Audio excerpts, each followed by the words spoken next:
is looking after parents exclusive for sons if the husband or in-laws of the daughters do not permit them to bring their parents at the daughter's home?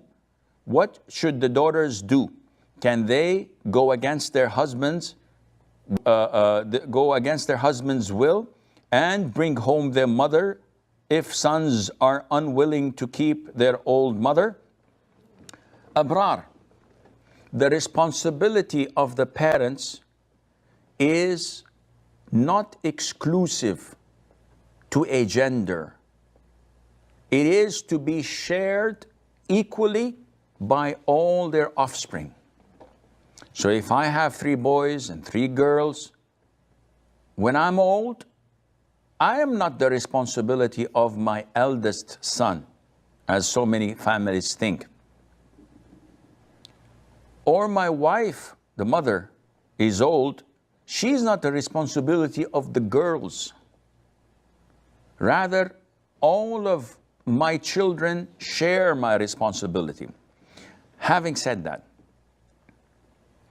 my son is not obliged to take me in his house, because if his wife says, no, I do not want to serve your father, and it's not my responsibility to do so, and I'd like to have my privacy in my own home, this is her God-given right.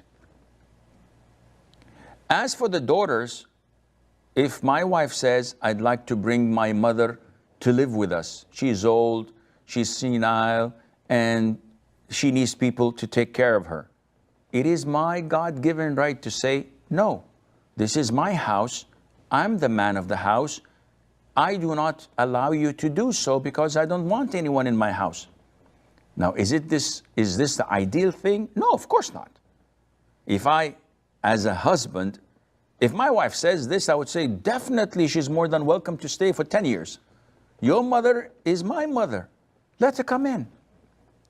But people differ.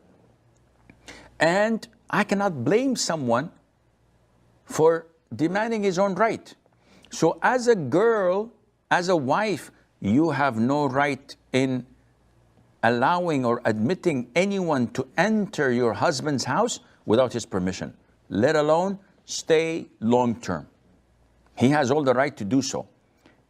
Now, your in-laws have no say in this, but most likely you are living in their homes. So again, you cannot do that without their permission.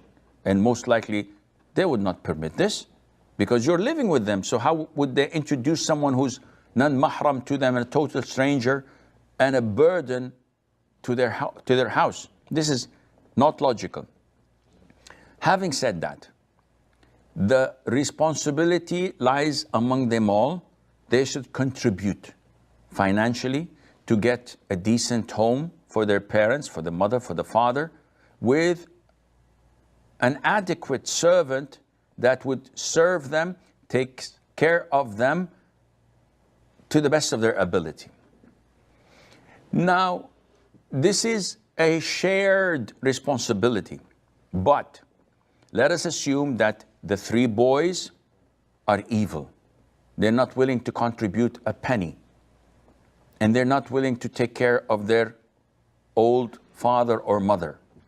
And the 3 girls are also poor.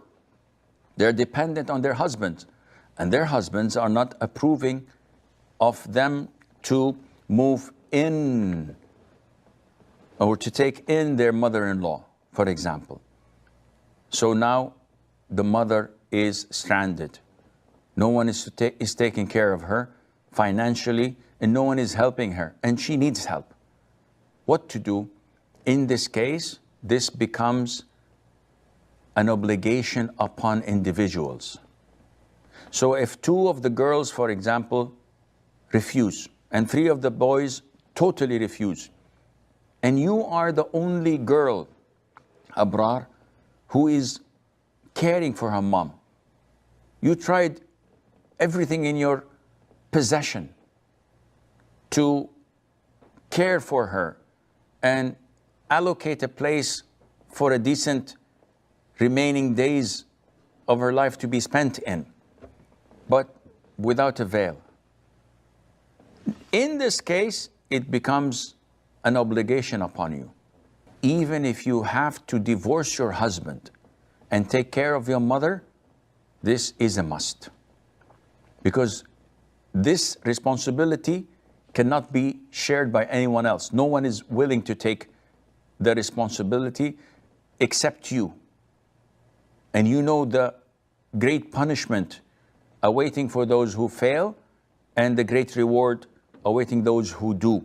In this case, it becomes an obligation upon you, and Allah knows best.